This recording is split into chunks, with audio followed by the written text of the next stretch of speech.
Shalom. First and foremost, I want to give all praises to the Heavenly Father, Yahweh, Bahasham, Yahawashi, Bahasham, Rachakodash. Double honors to the apostles, the bishops, and the elders at Great Millstone who rule well.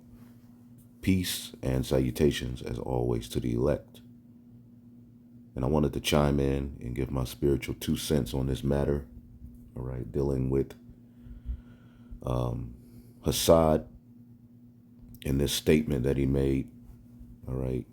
Pretty much this is a doctrine that they've been teaching, all right. And upon him leaving, the Sakari camp, he has not denounced any of their teachings, all right. So in my mind, ultimately, he's still not to be trusted, all right. But as the apostles say, we hope that he repents, all right. But they still hold to all of those doctrines, all of that mocking of the book of Hebrews, all of that, they still hold to it. And they still hold to these off philosophies and doctrines, all right, that are off, man. So him leaving the Sakari, whether it be doctrinal issues, whether it be personal issues, the man is still going off. Okay, him and the deacon, all right, who once used this talking point that Gog and Magog. Now, the word Gog just means prince or ruler, all right. Magog is the land, all right. And in these times, that is fulfilled in the Russians, who the Heavenly Father is dealing with, all right, for the purpose of prophecy being fulfilled. As you see, Russia is always in the news.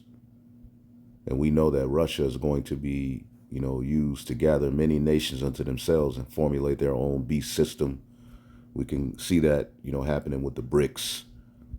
All right. But many of even these Hamite nations, they're joining themselves into Russia because ultimately they're all going to side with Russia to come up against Israel and against Babylon the Great.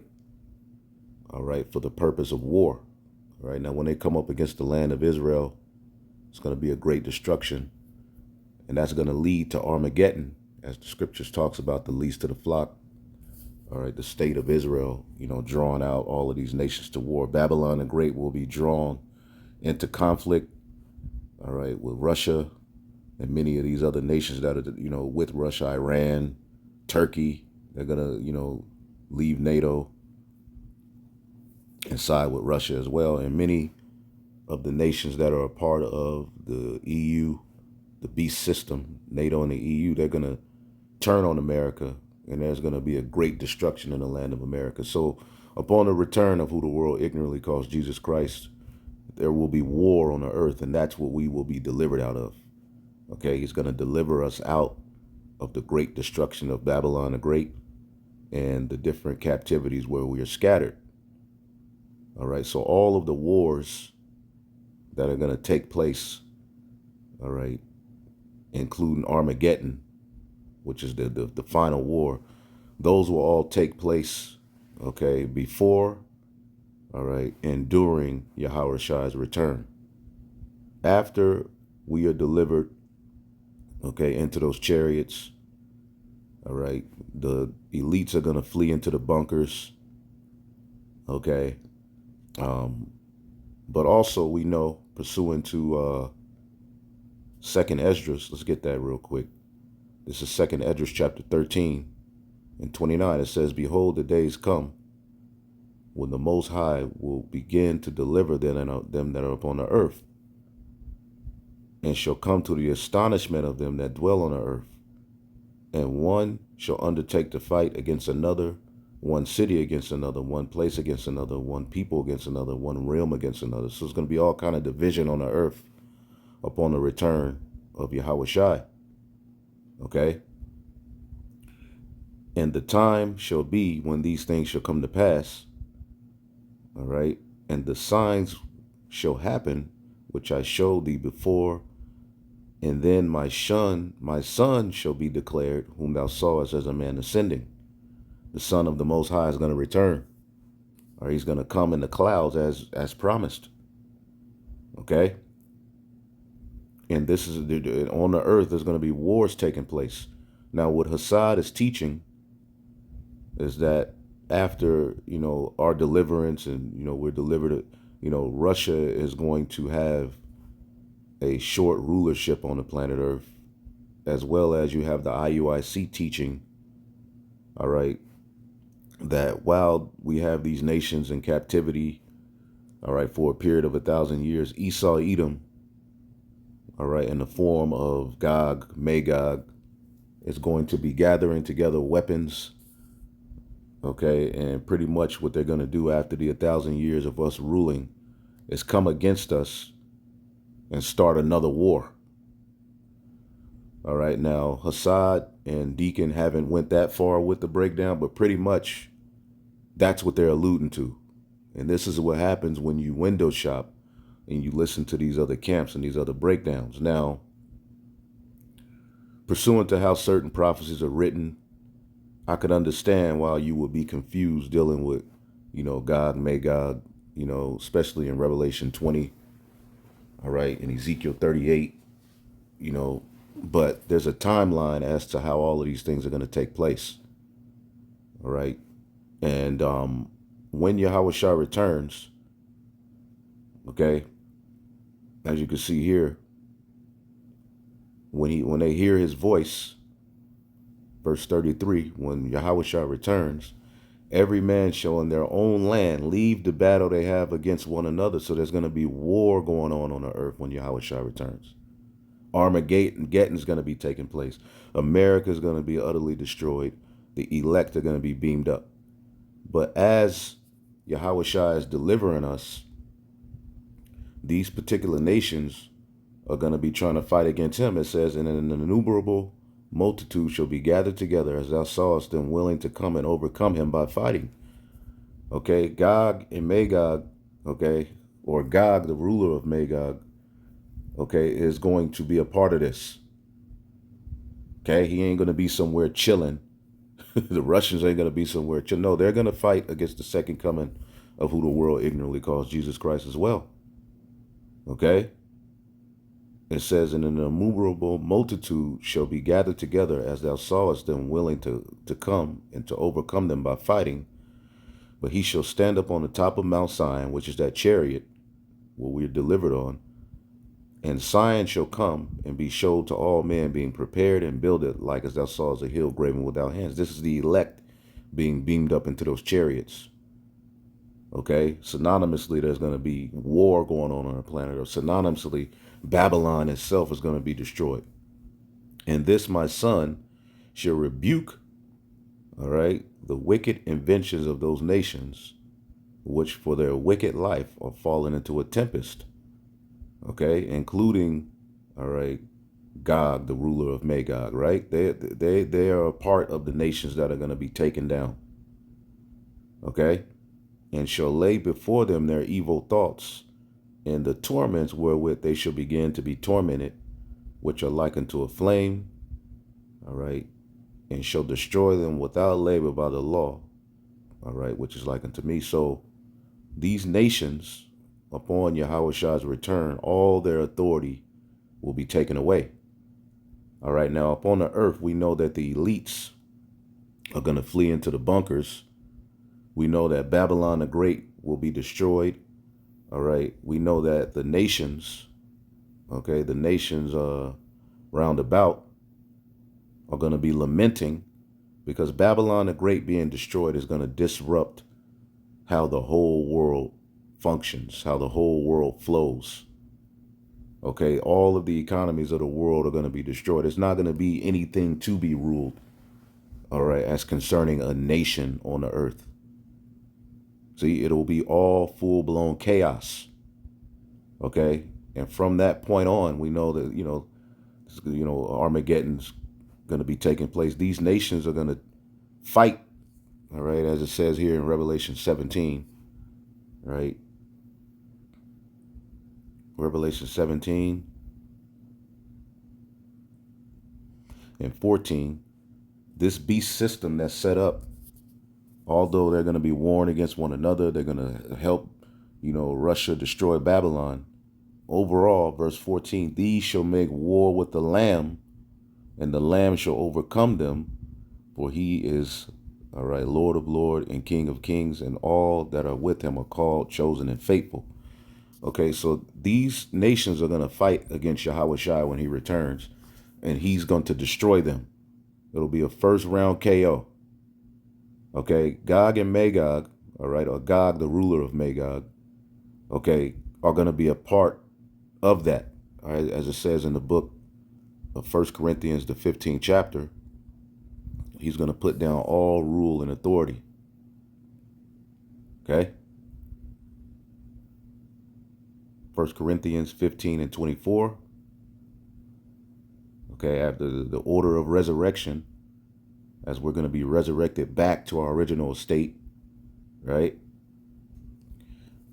1 Corinthians 15 and 24. And then cometh the end, when he shall have delivered up the kingdom to the Most High, even the Father, when he shall have put down all rule and all authority and all power, for he must reign till he have put all enemies under his feet. The last enemy that shall be destroyed is death. And that's Esau's world, Esau's system. Okay? Which you have to understand, Russia themselves, they will be used to destroy Babylon, but overall, they're bringing in the MOTB system as well. Again, remember in Ezekiel 38, it was told to them, the Lord is still against them. When you get Ezekiel the 38th chapter. Okay? The Most High is their enemy. Ezekiel 38 and 3.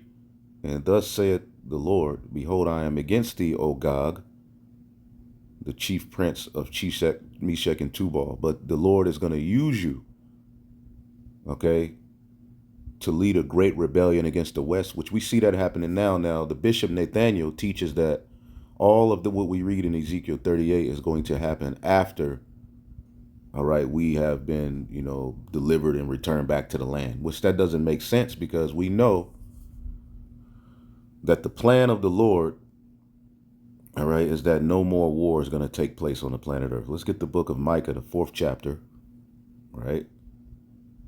Micah, the 4th chapter, okay?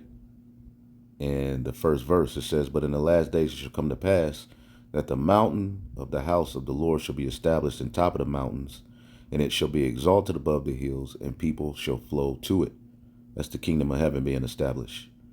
And many nations shall come and say, let us go up to the mountain of the Lord, all right, to the house of the God of Jacob, the tabernacle of David being established on earth as it is in heaven. And he will teach us of his ways, and we will walk in his paths. For the law shall go forth of Zion, the Israelites, and the word of the Lord from Jerusalem. Showing you none of these heathen will come up under the second covenant, right? And he shall judge among many people, and shall rebuke strong nations afar off. This is going to happen upon his return, all right? And ultimately, once we're established, we're going to subdue all of the power of these heathens, man. We're going to disarm them, okay? Because, again, when we come down from the chariots, the elites are going to be in the bunkers. You're going to have particular people still wiggling around the earth. But on earth, it will be a chaotic scenario, man. The water is going to be bitter. People are going to be dying from drinking it, from all of the radiation. It's going to be a very, very, all right, crazy environment on the earth itself. There's not going to be a rulership from the time that we get beamed up until the time we come down. There's no, the Russia's not going to rule during that time. Okay? We know the nations are going to try to fight against, the chariot, but they're going to be taken down. They're going to be destroyed. Okay? The elites are going to be in a bunker during that time, trying to work their magic, still trying to call on their gods, probably doing sacrifices. They're going to have all kind of stuff going on. All right? But it's only to their demise. You see what I'm saying? He shall judge among many people and rebuke strong nations afar off, man. And they're going to beat their swords into plowshares, all right, and their spears into pruning hook. Nation shall not lift up sword against nation, neither shall they learn war anymore. So there's not going to be any more war. It's precept in the book of Psalms. Psalms, 49, I believe. Should be tied to this. I remember seeing it. Because it's not going to be any more war on the planet Earth, okay? After that time. Let's see here. The book of Psalms 49, I believe. Let me get it real quick. Give me 1 second. Hold up real quick. Give me 1 second. All right. Psalms 49 or 46 and 9. He maketh wars to cease unto the end of the earth. So what the IUIC is teaching is that pretty much after we're delivered, okay, and we're on a chariot, all right, and return back to the land, okay, the heathen nations after 1,000 years, all right, led by Esau, Edom, or led by, all right, Gog, the ruler of Magog, are going to come and try to fight against the Israelites, okay, while we're in the new bodies, while we're in the throne of David is established. You see? And from the questions that Hassad was asking on the Apostle Ramlav's comment board, that's what he believes as well. Okay, now they haven't outright said it, but their statement is that, you know, pretty much after the Lord returns to deliver us, Gog and Magog will have a short rule, but it will be an insignificant rule. Okay, and I don't know if they're saying during that time is where Ezekiel 38 and some of Revelation 20 will be played out. I don't know. But we're here to give you the correct breakdown. Psalms 46 and 9. He maketh wars to cease unto the end of the earth. He breaketh the bow and cutteth the spear in sunder. He burneth the chariot in the fire. And this is what's going to happen when the scriptures say there was war in heaven. Okay, the war in heaven, all right, which Christians break it down like there's going to be a literal war in the heavens and Satan's going to be kicked out. No, the war in heaven, okay, is in the sky, because when the Lord returns, these heathen are going to be fighting against him. This is when they'll be all disarmed and taken down. You see? Revelation 12 and 7, and there was war in heaven. Michael and his angels, the chariots, fought against the dragon, Esau, Edom, and his military, and the dragon fought and his angels, and prevailed not, neither was there any place found any more in heaven. They lost, because pursuing to what we just read here in Second Esdras, the 13th chapter, when Yahawashi returns, okay, there's going to be one realm against another. There's going to be all kind of war going on. Okay, and when Yahawashi returns, verse 32, at that time shall be, all right, at the time, and the time shall be when these things shall come to pass, that the sign shall happen which I showed thee before, and then shall my son be declared, who I saw as a man ascending. And when all the people shall hear his voice, every man shall in their own land leave the battle they have against one another, and an innumerable multitude shall be gathered together, as thou sawest them willing to come and to overcome him by fighting. So they're going to fight against who the world ignorantly calls Jesus Christ. That's the war in heaven. It also talks about it earlier in this chapter. All right. Let's see, verse 2 Esdras 13.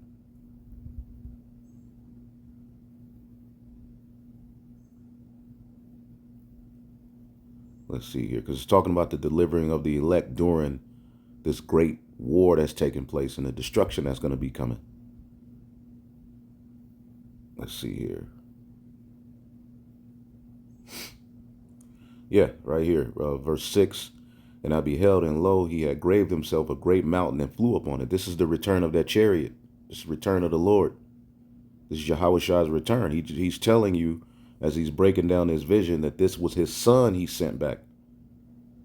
Okay?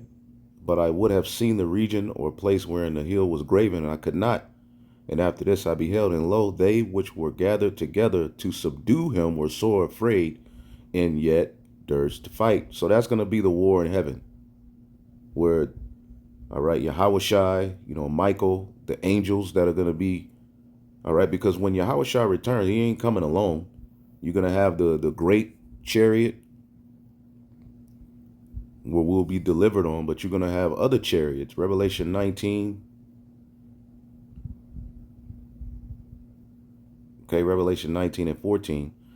And the armies which were in heaven followed him. All right. I started 13. And he was clothed with the vesture dipped in blood, meaning he's going to come back for war. It's all symbolic. And his name was called the Word of God. That's Yahawashi. And when the armies which were in heaven followed him, because remember, he's the Lord of hosts. Okay, the Lord of hosts is the Lord of armies. So the Most High has his army as well. And at the head of that is Yahawashi. Another high-ranking angel in that is Michael. And when the armies which were in heaven followed him upon white horses, clothed in fine linen, white and clean, and out of his mouth goeth a sharp sword, that with it he should smite the nations, and he shall rule them with the rod of iron. So at this point, how can Gog and Magog rule? Okay, we say Gog and Magog, but Gog of Magog, the ruler of the land of Magog. How can Russia rule? Right? Because upon his return, he's going to smite the nations and rule them with a rod of iron. All right? And he treaded the winepress with the fierceness of the wrath of the almighty power. This is Yahawashi's return. Okay? And he had on his vesture and upon his thigh a name written, King of Kings and Lord of Lords. And I saw an angel standing in the sun, and he cried with a loud voice, saying to the fowls that fly in the midst of heaven, come and gather yourselves together unto the great supper of the Lord, that ye may eat the flesh of kings, and the flesh of captains, and the flesh of mighty men, and the flesh of horses, and upon them that sit upon them, and the flesh of men, both free and bond, small and great. So it's going to be a lot of death taking place. So vultures represent gathering where dead bodies are.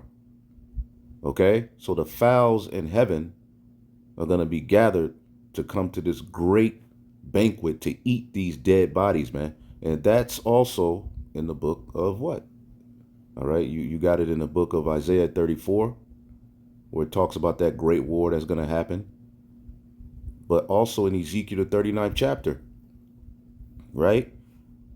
Which this is not going to take place after, all right, we're delivered and then, ultimately brought back to the land. No, this is going to all happen, all right, before and while we're delivered, okay, onto the chariot, okay? This is going to be the end result of what happens. Ezekiel 39 and 17, and thou son of man, thus said the Lord, speak unto every feathered fowl and every beast of the field, assemble yourselves and come together yourselves on every side to my sacrifice that I do sacrifice for you, even a great sacrifice upon the mountains of Israel, that ye may eat the flesh and drink the blood, that ye may eat the flesh of the mighty and drink the blood of the princes of the earth, rams, lambs. So it's going to be a lot of death.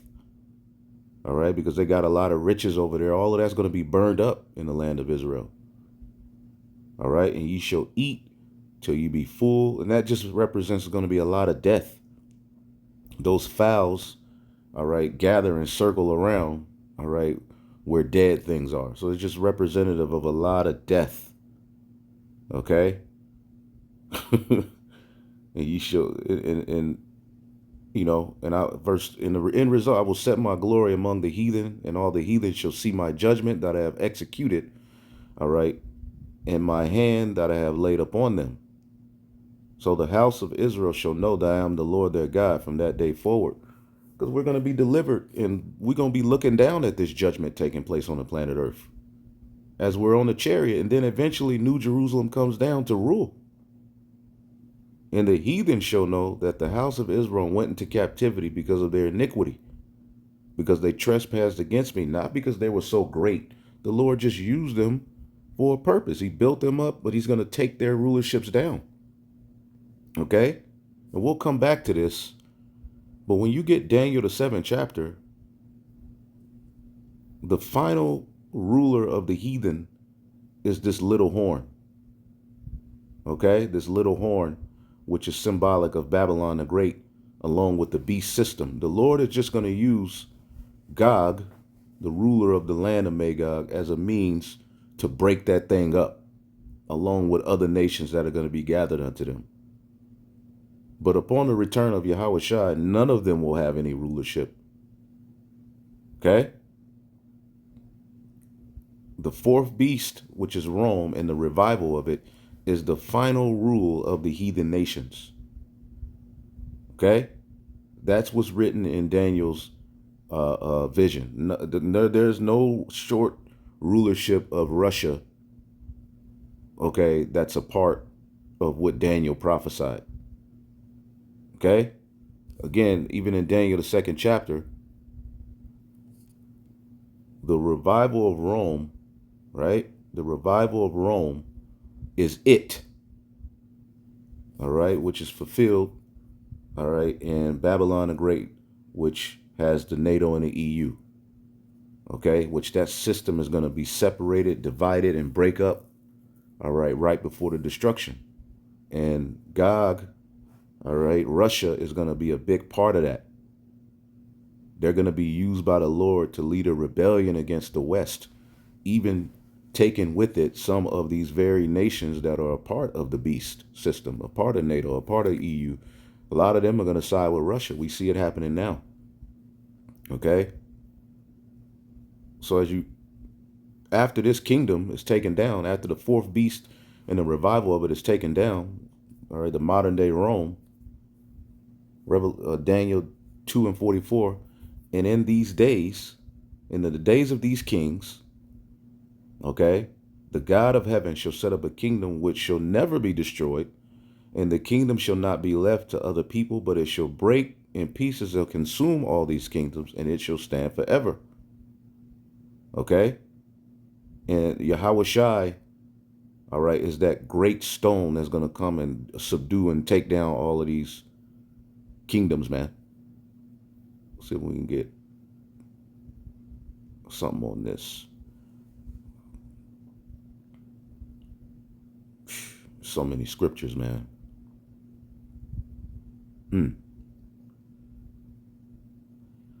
So nowhere in Daniel the 7th chapter, okay, is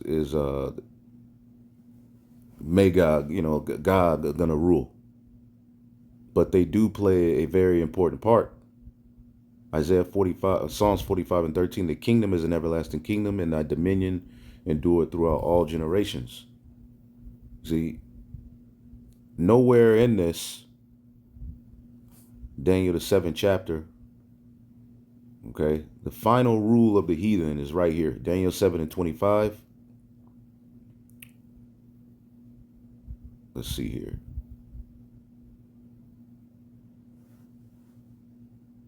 Let's start at 23. Daniel 7:23. Let's read it in NLT. Then he said unto me, this fourth beast, all right, is the fourth world power that will rule the earth. That's Rome.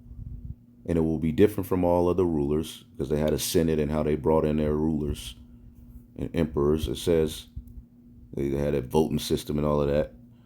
It will be different from all others. It will devour the whole world, trampling and crushing everything in its path. All right. Its 10 horns are 10 kings who will rule that empire. Then another king will arise, different from all the other 10. All right. And let's read this one in the King James. And the 10 horns, which are the vassal states, the subordinate countries, the beast system that helped, Rome rule, right? Back then you had the Visigoths, the Goths, the Vandals, the Sueves, and so forth, right? Today you have the EU. Okay, they're paired with Rome, which is America, to make it a beast system, all right? And the 10 horns out of this kingdom are 10 kings that shall arise, and another shall arise after them, and he, all right, shall be diverse from the first and shall subdue 3 kings, all right? And this is ultimately America.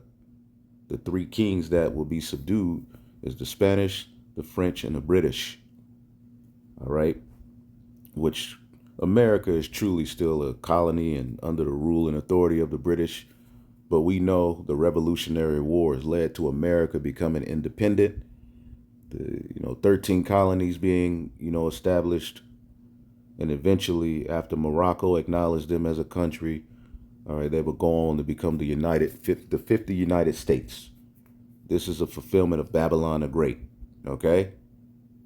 This is the final rule of the heathen. He shall speak great words against the Most High. He will defy the Most High with his science, with his pride, and shall wear out the saints of the Most High, and shall think to change times and laws. And they shall be given into his hand until a time and times in the dividing of time. So our final captivity will come through this man. All right. And that 350-year period is that time and times in the dividing of times from 1619. All right. Where Judah, Benjamin, and Levi primarily were brought over here on those ships to link up with all of the other tribes. And from here, all right, around the 60s, the Lord would send the Holy Spirit to where a remnant from amongst Judah and Ephraim would be gathered together to fulfill the tabernacle of David being rebuilt. That's happening now. Okay? But from the 60s until now was that great awakening. And this is why the heathen are now preparing to wage war, because what we're saying, they're listening. So they've created their space force. They're ready to fight against the second coming of who the world ignorantly calls Jesus Christ. See? But the judgment shall sit, and they shall take away his dominion to consume it and to destroy it unto the end. All right? So his rulership will be completely destroyed. All of the Edomite rulership, including, all right, Gog, the ruler of Magog, including Russia, will be destroyed. Okay? It will be taken down. It's just that the Lord is going to use Gog, the ruler of Magog, as a means to help, okay, to destroy Babylon the Great, because that's just written in prophecy. And the kingdom and dominion and the greatness under the whole kingdom of the whole heaven shall be given unto the people of the saints of the Most High, whose kingdom is an everlasting kingdom, and their dominion, all right, and all dominions shall serve and obey him. Nowhere do we see that before that kingdom is set up, God, all right, is going to rule. Now, when you get Revelation 20, okay, the way that it's written, as we always go into, okay, you have to read, all right, verses 1 through 3, which is speaking of the Dark Ages, all right, the Eastern Roman Empire. After the Western Roman Empire fell, Satan, the children of Satan, all right, for a period of 1,000 years, all right, were ultimately downtrodden and put into captivity. Okay? Bishop Nate is saying that, this 1,000-year period, they're basically reading this whole chapter, okay, from 1 all the way to 15 without any discernment, because you were supposed to read for the first 1,000-year period, all right, Satan bound. And people see the term Satan and they don't understand that Satan has a children on the earth. Satan just means adversary, but his people on the earth that he primarily works through, okay, to get his bidding done, although our people are even under the influence of Satan. But when you read 2 Thessalonians, all right, and this is all just off the top of the head, so bear with me. This idea is coming to me. I just saw it and I wanted to speak on it. So 2nd Esdras chapter 2, all right, and 8, and then shall that wicked be revealed, which the end wasn't going to come until he was revealed, whom the Lord shall consume with the spirit of his mouth, the prophets, and to destroy with the brightness of his coming, the chariots, even him whose coming is after the working of Satan with all power and signs and lying wonders. This man will come to do the work of Satan with counterfeit power, signs, and miracles. So again, this man, okay, is speaking of a particular nation of people on the planet Earth, Esau.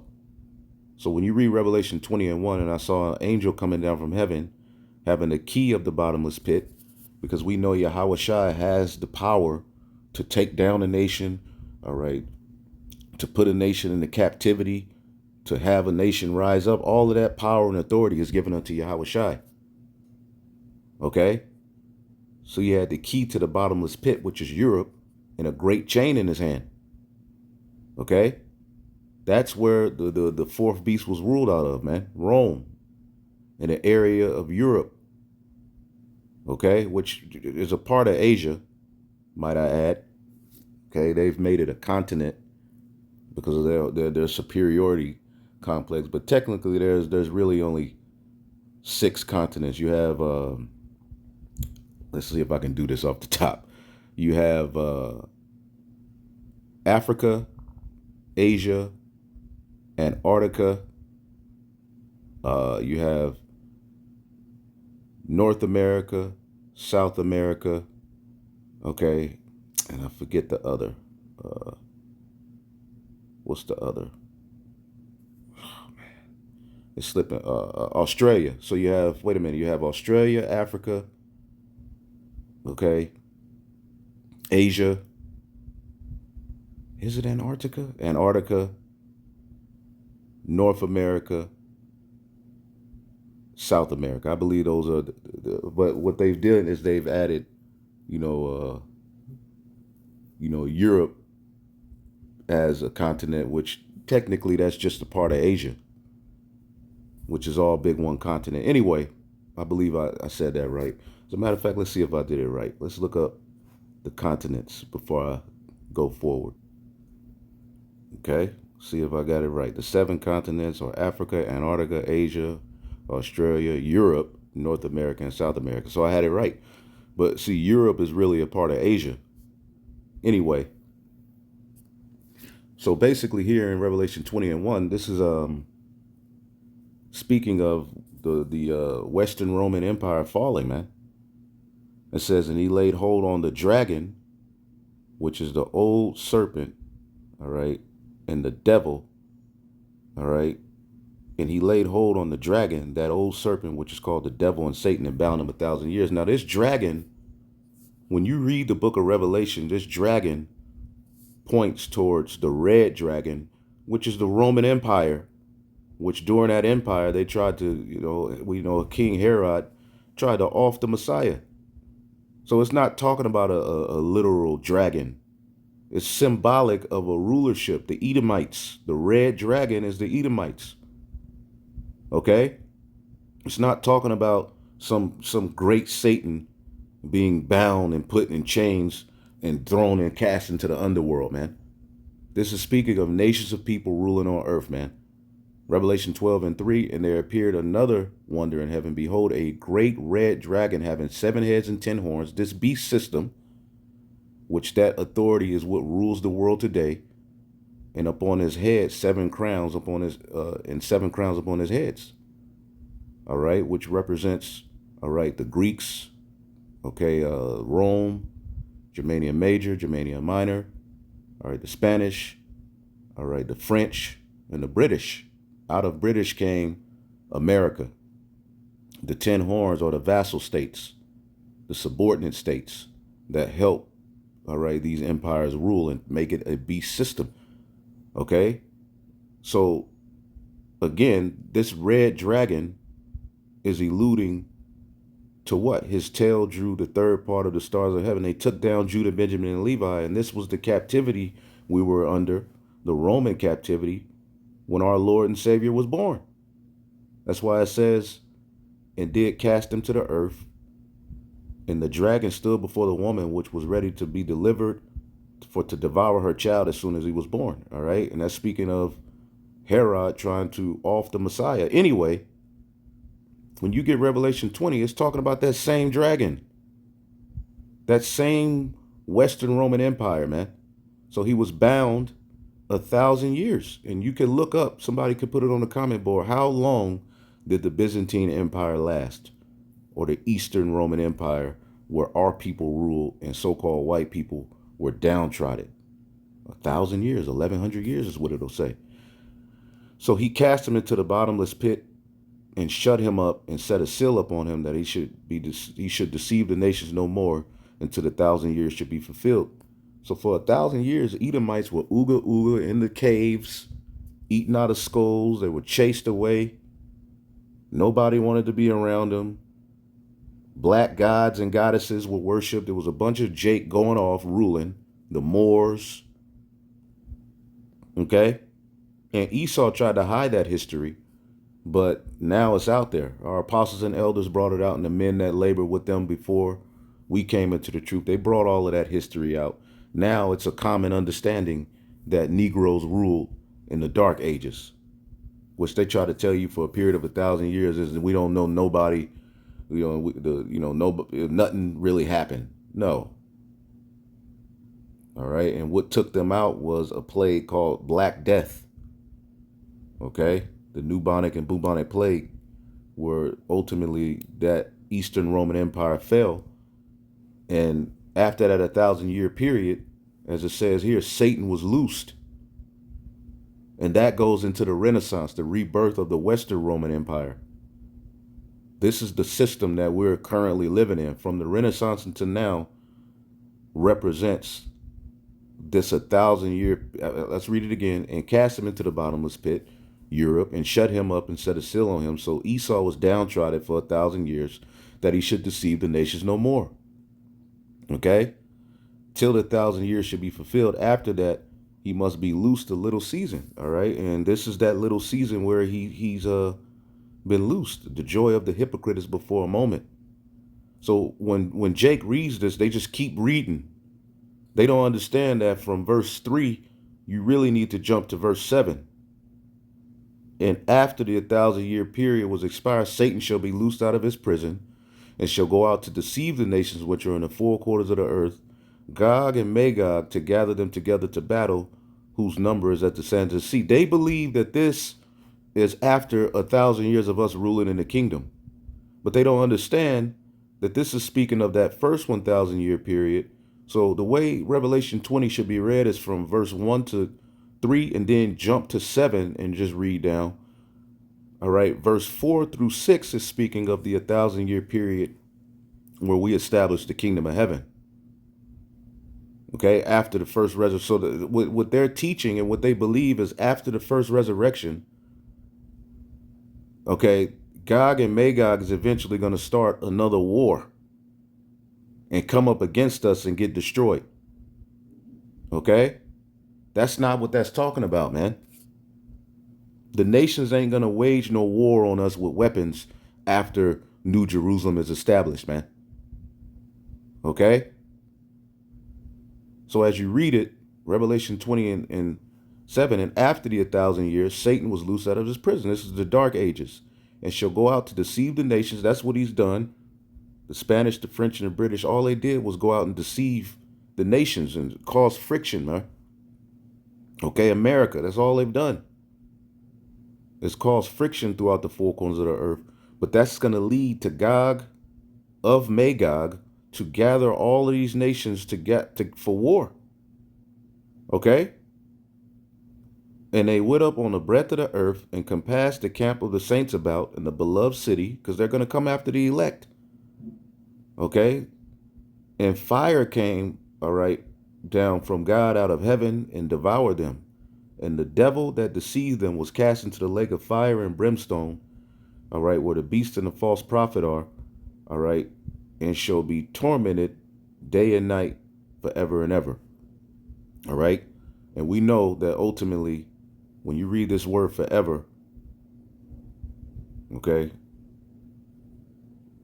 an aeon, which can also mean a period of time for you people who believe in this eternal damnation. Because how are they going to be enslaved and be burning forever and ever and ever, man?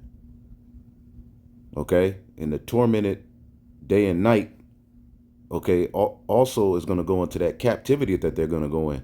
But this lake of fire is speaking of what's going to take place here in Babylon the Great. Okay, but there's also going to be war waged around the world, because remember, these nations are going to fight against Yahawashi. Okay? Verse 9, and they went up on the breadth of the earth and compassed the camp of the saints about, because where are we going to be?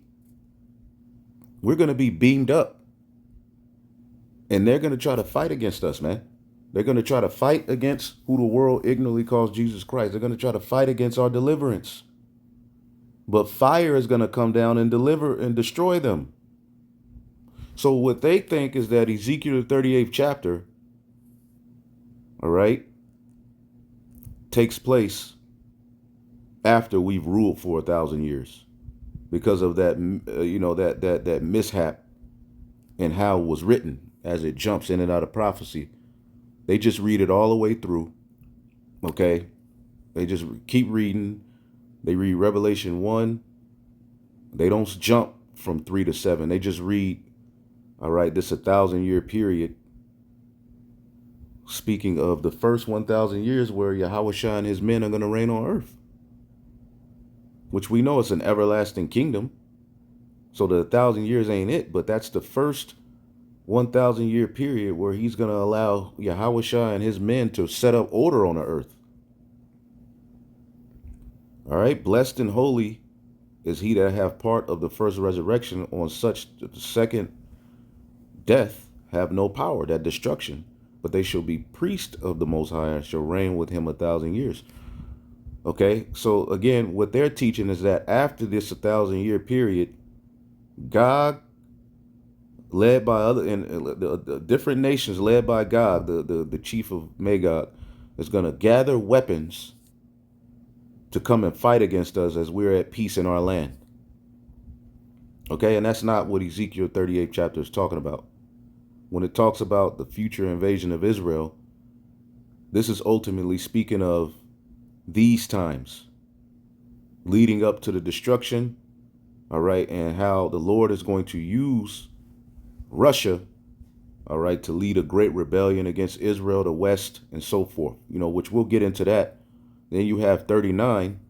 They're of the opinion that this all takes place after us ruling for 1,000 years. So after we rule for 1,000 years, there's going to be a great war. Okay? Ezekiel 39:6, and I will send a fire upon Magog and upon them that dwell carelessly in the isles, and they shall know that I am the Lord. So will I make my holy name known in the midst of my people Israel, and I will not let them pollute my holy name anymore. And the heathen shall know that I am Yahweh, the Holy One of Israel. Behold, it is come and is done, saith the Lord. This is the day whereof I have spoken of. And again, all of these things are going to be before, all right, and during the return of our Lord, man. You see, that's when all of these things are going to take place. All of these destructions, all of these wars. Okay? And when we come down, we're going to set up order on the earth. All right, but we'll get into these chapters, Lord willing. But I just wanted to tap into that because basically they have a misunderstanding of prophecy. All right. And ultimately, when you go line upon line, precept upon precept, this couldn't happen, Ezekiel 38 and 39, after the 1,000 years of us ruling in the kingdom. There's no way. You mean after us ruling for 1,000 years on earth, the heathen, which should be disarmed by then, are going to have weapons to come out of the caves and start a war against us? This is what IUIC is teaching. Not so much Hassad, but Hassad is just saying that, when we're beamed up, Russia's going to have a small rulership. That's not in prophecy, man. Okay? Everything that the Lord is going to use Russia for will be fulfilled, okay, up until the point of the destruction of Babylon the Great. And even Russia is going to fight against the Lord. Okay? They're going to join all these nations to fight against the Lord. Remember, Russia wants that chip as well. Okay? Russia is not these holy, saints. The Lord is going to preserve them. And no, they're going to be taken down too. Okay? And you got to understand why all of this destruction is going on. Okay, Revelation chapter 6 tells us what? Revelation 6 and 14, and heaven departed as a scroll when it is rolled together, and every mountain and every island were moved out of its places, and the kings of the earth, and the great men, and the rich men, and the chief captains, and the mighty men, and every bondman, and every free man hid themselves in the dens and in the rocks of the mountains. There ain't gonna be no rulership. The rulers of the earth are going to flee into those bunkers. They ain't going to be on earth. All right, well, you do this, you do that. No. They going to be in them bunkers. Will they have technology from those bunkers? Absolutely. Okay, but they're going to lose. They're going to, all their power and authority is going to, they going to be through. Now they're going to try to fight against the Lord. Okay, and we'll see, as far as how long all of this stuff is going to take and what's going to be happening, while we're on the chariot. We'll see it when we're there because we're going to witness it. But pursuing the prophecy ain't going to be no Russia ruling on earth. No, the rich men and the chief captains, including the rulers of Gog and which don't die in the war, they gonna flee into those bunkers. And said to the mountains and rocks, fall on us and hide us from the face of him that sitteth on the throne and from the wrath of the Lamb. For great is the day of his wrath, and who shall be able to stand? Russia ain't gonna be able to stand either. None of them. But Lord willing, we'll be back with more. All right, shalom.